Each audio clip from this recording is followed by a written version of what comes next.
نحمدہ و نصلی علی رسولہ الکریم، اما بعد۔ معزز سامعین، اللہ تبارک و تعالیٰ نے بہت احسان کیے ہیں۔ پہلے تو ماں کے پیٹ کے اندر کتنے احسان کیے ہیں، قرآن مجید اٹھا کر دیکھیں تو پتہ چلتا ہے۔ خود اللہ تبارک و تعالیٰ فرماتے ہیں انا خلقنا الانسان من نطفہ، ہم نے انسان کو نطفے سے بنایا۔ پھر فرمایا ثم جعلناہ نطفۃ فی قرار مکین، پھر ہم نے اس نطفے کو ماں کے پیٹ میں رکھا۔ ثم خلقنا النطفۃ علقۃ، پھر اس نطفے کو خون بنایا۔ فخلقنا العلقۃ مضغۃ، پھر اس خون کو لوتھڑا بنایا۔ فخلقنا المضغۃ عظاما، پھر اس لوتھڑے کو ہڈی بنایا۔ فکسونا العظام لحما، پھر اس ہڈی کے اوپر ہم نے گوشت چڑھا دیا، بچہ بن گیا۔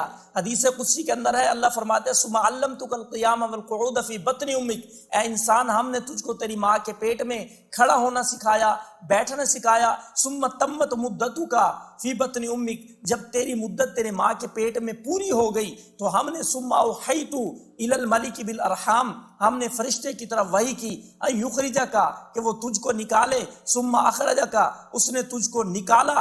اب جب تو دنیا کے اندر آ گیا، لا سن تقطع، تیرے پاس دانت نہیں کہ تو کاٹ سکے، ولا ید تبطش، تیرے پاس ہاتھ تو ہیں لیکن ہاتھ میں اتنی طاقت نہیں کہ کسی چیز کو پکڑ سکے، ولا قدم تسعى، تیرے پاس پاؤں تو ہے لیکن پاؤں میں اتنی قوت نہیں کہ کسی چیز کی طرف دوڑ سکے۔ ایسی چیز کی ضرورت تھی جو تیرے ہاتھ میں طاقت دے، تیرے پاؤں میں طاقت دے۔ تو اللہ فرماتے ہیں ہم نے کیا کیا، تیری ماں کے سینے میں عرقینی رقیقینی، دو بریک رگیں جاری کر دیں، وہ یجریانی لبنا خالصا، انہوں نے ان دونوں رگوں سے خالص دودھ جاری ہو گیا، جو حارن فی الشتاء، سردیوں میں گرم ہو گیا، باردن فی الصیف، گرمیوں میں ٹھنڈا ہو گیا۔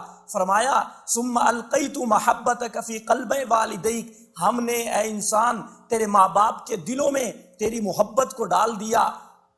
اب لا یرقدان حتی ترقد، وہ تب تک نہیں سوئے جب تک تو نہیں سوا۔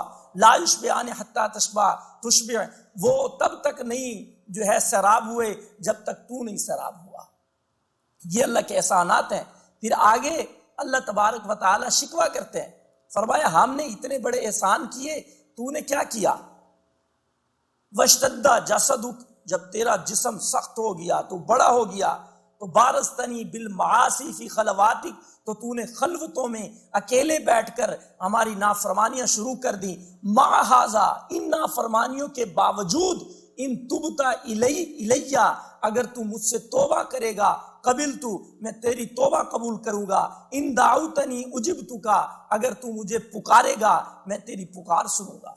یہ اللہ کے احسان ہیں۔ اس کے علاوہ بہت نعمتیں ہیں جس کے بارے میں اللہ فرماتے ہیں وَإِن تَعُدُّوا نِعْمَتَ اللَّهِ، اگر تم اللہ کی نعمتوں کو شمار کرنا چاہو، لا تحصوها، تو اللہ کی نعمتوں کو شمار ہی نہیں کر سکتے۔